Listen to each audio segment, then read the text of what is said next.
Hey everyone, this is Steve Kwan here from Fighting Matters. I've got Jesse Walker and I've got Shelby York back on the line for, believe it or not, an emergency breaking news episode of the Fighting Matters podcast. I never thought it would come to that. Holy moly.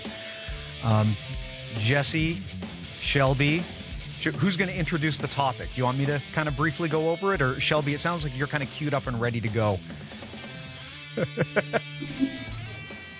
Want to mess it up for you guys. I'm not as familiar with B-Team, so I don't want to misspeak on anybody. Okay. Well, I will just read their statement then. So earlier today, Craig Jones and B-Team posted a statement on Instagram. It's just a white text on a black message, and it says, JRod is no longer a part of B-Team. He has stated the reasons for his removal. B-Team is a safe training space for all, and we have a zero tolerance policy for anyone breaching that trust. And then that was additionally, JRod posted a video saying that he agreed with the statement. He said, and of course they didn't go into a ton of detail, which is honestly probably a good thing. But it said that he had unhealthy interactions with women. He was I believe he said that he was in therapy, said that he was going to recenter on his faith and his values. And he acknowledged that he's been banned from B-Team. So that's pretty big news in the jiu-jitsu space. I mean, I want to try to avoid speculating on this any further. This unfortunately is a way too common problem in the martial arts. I've seen it happen before. And oftentimes when things like this happen, people understandably get very upset about it. And it's easy then to start throwing in a lot of accusations or spreading a lot of rumors, which I really don't want to do here. I would prefer to just stick to whatever we know is true, because, of course, spreading stuff that might not be true just weakens the message, and it can ultimately harm the victim, in this case, whoever that may be. So, I will turn it over to you guys. I mean, this is not the first time in my jiu-jitsu journey that I have seen a large figure in our space kind of get busted for this kind of stuff. Famously, it happened to Cyborg for a slightly different situation a few years ago. Ricardo De La Hiva, Lloyd Irvin come to mind, but now it's JRod. So what's our reaction to this? What do you guys think? Shelby, maybe you should go first. I feel like the shittiest of circumstances. However, all parties involved had the most professional and emotionally cool reactions that could have happened. Like it's best case scenario of a shitty scenario. Like I think that B-Team, JRod, despite how you feel about things, and Craig, like everybody reacted in a way that if they had come to me and asked me, what do I do? This is what I would have suggested to each of them.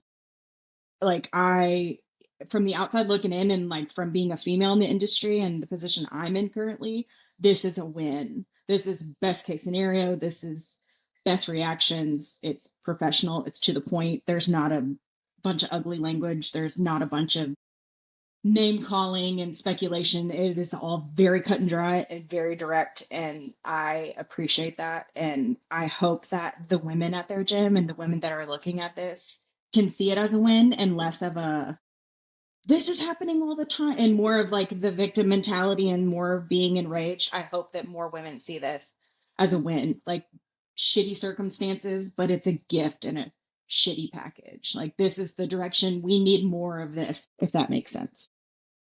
Absolutely does. Jesse, what are your thoughts? Yeah, so I had a couple. The first one, and it was something you had said offline, and it stuck with me too. And it's just that how can this keep happening in such a public and with these high profile people, and we still get this pushback in the community that this is not really a problem and that we just don't understand, and it's guys spaces and this, that, and the other thing, when it just so clearly is a problem that it's, even happening at these high profile gyms. But with that said, man, he may have had a lot of good advisors around him, and hopefully he does. But Craig Jones knocked this one out of the park, as far as I'm concerned. Now, we don't know in the background kind of how long this has been going on and stuff's been brewing. But, as the news started to break, we pretty quickly saw, that there was this reaction, and B Team was taking some action, and I applaud it. And maybe the thing that I applaud the most, before today, we didn't really have a good sense of, or at least I didn't have a good sense of where Craig Jones was on the uh, culture. Non-toxic culture is important at the B Team gym. I mean, I think I read somebody describe it as seemingly like a frat house in a lot of ways. Um, so it was really refreshing seeing the influence that he has on the industry as a whole, right? Everybody coming into their open mats with all their B Team gear and just hanging on Craig Jones's every word. Like, holy moly, he did the exact right thing, especially with the audience that he has. So, hopefully this moves the needle a little bit. Yeah, I would be inclined to agree. With Craig Jones, I mean, he's not someone that I know personally, but I have disagreed with many of his decisions in the past. I mean, obviously his kind of humor style is kind of blue. There's a lot of trolling in terms of the stuff that he does, and sometimes in the past I've thought he went over the line of good taste into something that maybe isn't great for the sport. Examples being, launching an instructional called false reap accusations. I don't think that's a great idea. Going on Alex Jones, regardless of your intent, I don't think is a great idea. So I've never really, I've been critical of Craig in the past, but in terms of how you deal with this kind of situation at your gym, this was about as good as you could expect, right? It was taken seriously. It was handled cleanly and professionally. It very much sends the vibe that they have taken action. And perhaps most importantly, they didn't mince words or dance around this or try to paint themselves as the victim somehow. They just straight up said, inappropriate things happened. He's banned. They didn't say we've reached a mutual parting of ways. They said he is banned from B Team. And that is about as strong a statement as you can get.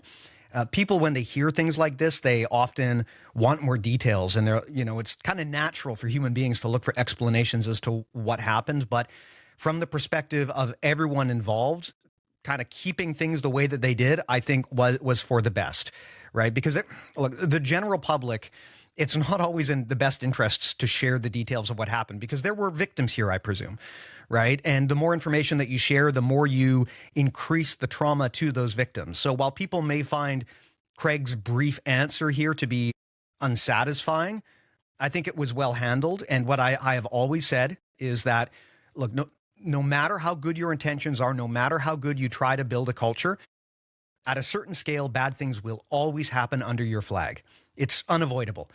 And the question then becomes, what do you do about it? In disaster response and crisis response, this is one of the first things you have to acknowledge is no matter your best attempt to prevent bad things from happening, they inevitably will.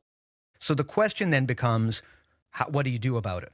And in terms of response quality, when I compared the B Team's response to prior responses from Fight Sports or Ricardo De La Hiva's association or even the Hodger Gracie Academy, this was really about as good as you could get in terms of dealing with this professionally, but also sending the message that this is taken deadly seriously, right? I mean, kicking out JRod from your gym, that's a big decision. And I cannot imagine that it was something they were eager to do. If this were some random blue belt in the gym, that would be a lot easier to make the right call. But it is very difficult to do the right thing when it's someone that you know closely and someone who, the relationship with them directly incentivizes you financially, right? It could hurt Craig and the B Team quite a bit that they made this decision, and they did it anyway because it was the right thing. So I have to applaud them. From what we've seen so far, I mean, who knows, right? The situation could blow wide open tomorrow and maybe we're going to have to retract all of this. But from what we've seen today, it looks to me like Craig did the right thing here. And I'm very happy to see how this was handled. And I mean, you kind of hinted at it, but it's very easy to conjure in our heads a different response from these folks, right?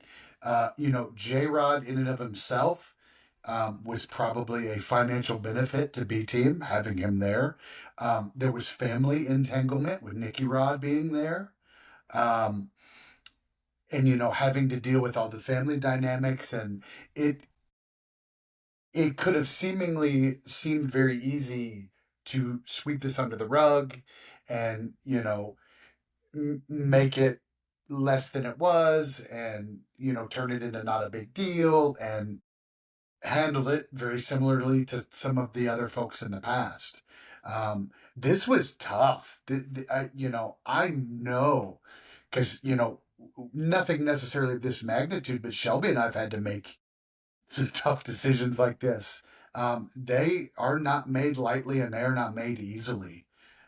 So yeah, for all the things that I've also disagreed with Craig on in the past, uh, man, I really respect it. Shelby, I'd love to get your thoughts maybe to kind of paint a broader picture here, because as Jesse mentioned earlier, this keeps happening in our sport in various shapes and forms.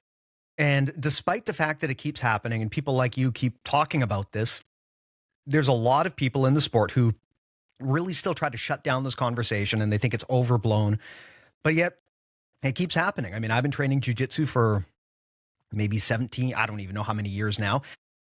The thing that I found is that many times I've been disappointed by people who, I wouldn't call them my heroes, but they had always been marketed to me as, lovely, upstanding people. My original black belt lineage was under Ricardo de la Hiva. And I mean, we all know what happened there, right? Someone who's become a good friend of mine over the years, Claudia Duvall, publicly shared her story about how he abused her. And his response was absolutely contemptible in terms of how he dealt with that, denial. Eventually he started kind of painting this picture like he was the victim in it. Rumor has it, I'm not sure if it's true, that he wound up kind of, isolating himself from the women and ultimately kind of trying to push women out of the gym, or at least that was the perception. I mean, these are all exactly the worst things that you could do. So I'd love to maybe get your thoughts on just kind of shining a flashlight on this so that people can really understand what the reality of this is like for women in the sport. Yeah, well, taking it back to Craig Jones, I feel like, and this is my opinion, Craig Jones is similar to how people look to political figures, and they're like, whatever you say is how I feel. And it's just there's no cognitive association there. They're just like, whatever you say, it's gold. So I'm hoping that because of this situation, maybe some of the people who have particular beliefs, because it's been spoon fed to them, will be like, oh, wait a minute, this really is something because Craig Jones said it's really something. So I'm hoping that that will be the case. And I have, in my conversations I've been having with women, I have talked to lawyers and women that were involved in the Lloyd Irving stuff from back in the 90s. So that is still a conversation that's happening. Those women were still like eager to have those conversations with me. It is what it is. We're up here. Craig Jones is up here. So hopefully just this little snippet with the JRod stuff will start raining down, and the smaller gyms and the things that they're calling little mishaps will become bigger mishaps, and they'll start being addressed and publicly addressed. But it doesn't have to be public execution. Like this stuff with JRod, every statement that all parties released wasn't an execution. It wasn't this is a battle and a war and we're here for the tea and we're here for the drama. It was like, this is what happened. I'm not having a conversation about it. These are the facts. Voila, peanut butter sandwiches. So I'm super hoping that this is a thing that continues and this becomes a trend of let's bring all of that hot tea and all of those hot secrets into the light and start addressing it. Yeah, the fact that they were short and concise and to the point and just got it done was very commendable, and something that might surprise people if they're used to Craig's style, right? Because he's, constantly memeing and trolling. That's kind of his whole business model. So to see him take this situation where I'm going to assume, I think it's probably a safe assumption that he lawyered up pretty significantly to get this handled properly.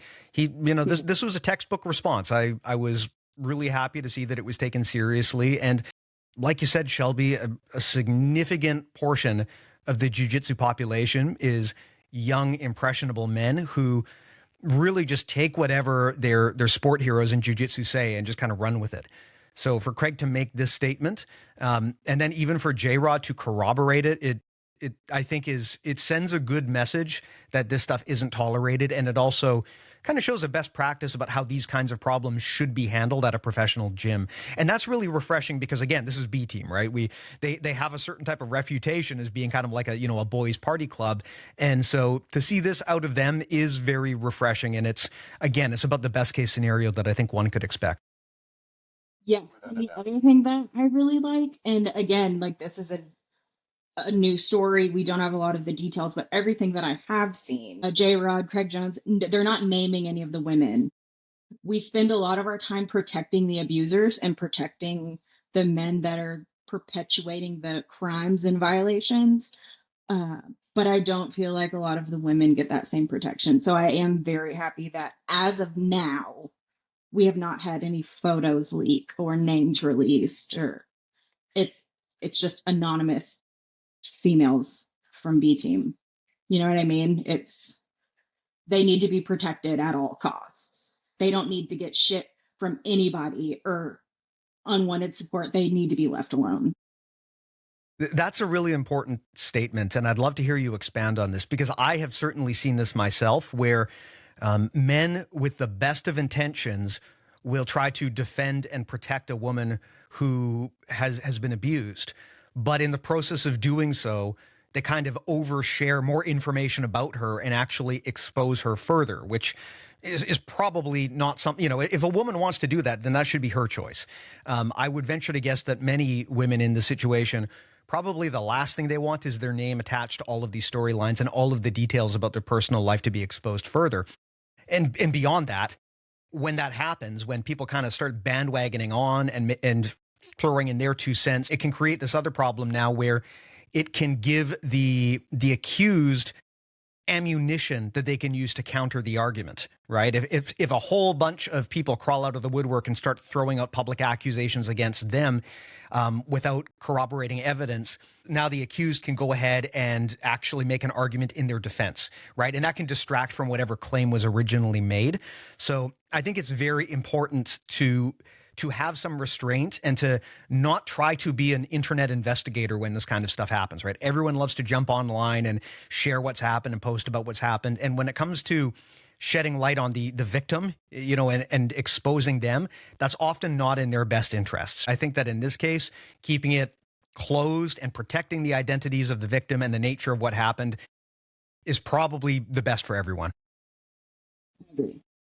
Agreed. Yeah.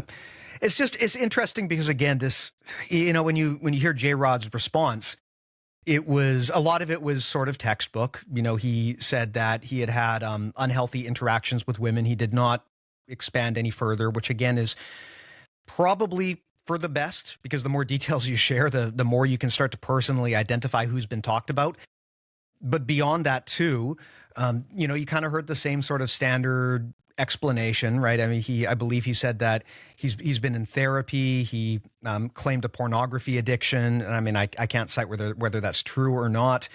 Talked about circling back to his faith and his values, all very textbook stuff. I mean, whether he will really clean up his act and stop whatever he's doing is, I guess, remains to be seen. But what do you think of his response in terms of how he responded to that situation? I don't know him, so I can take it with a grain of salt. Whether he was reading a script and didn't mean any of it, it still took a set of nuts to go on the internet where he is going to, who knows what kind of backlash and probably really weird support that he'll get. But either way, it does take a set of nuts to be like, yeah, I fucked up. And so I'll give him that. Otherwise, I don't know. Like you said, it's textbook. I hope, and I have to let myself have the hope that there was some genuineness in that. So let me ask a question, and it's more of an opinion question. What do you think should become of his jiu-jitsu career? So, we have seen that folks like, particularly Cyborg, that dude's still everywhere, much to my chagrin. Um, and we can get into the canceling conversation. I don't think that's actually real. But I do think it's okay for people to have career consequences when, because this was kind of an on the job fuck up when you look at it. Should he, not that we can't pull the levers, but should he be able to continue to compete? Should ADCC let him? Should IBJJF let him? So where what responsibility do the organizations have to denounce this stuff as well? It's hard to say because we don't know exactly what happened. Generally, though, my take is that jiu-jitsu affiliations are way, way too close with people that just have no business being affiliated with the sport, right? I mean, Lloyd Irvin comes to mind, right? He still gets invites to a lot of the major events. People act like nothing ever happened with him. Cyborg, you still got like the IBJJF shouting out a happy birthday to him every once in a while, and people still hire him for seminars and get instructionals. I mean, it's pretty wild. I can't imagine wanting to have Cyborg come to your school to teach a seminar, but he's getting work. And fight sports is still a thing. There's still people who train there. So again, talking about his canceling a real thing. Well, I mean, he might claim up and down that he's been canceled, but sure doesn't look like that. He's still out there getting a lot of opportunities. My guess with JRod, I think the ball's in his court now. It depends on what he does. And can he demonstrate that he was sincere about this? I guess we'll find out. Shelby, what do you think?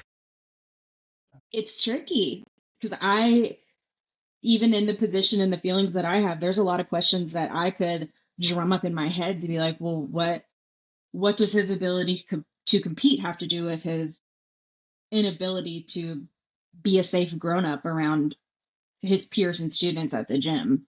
You know what I mean?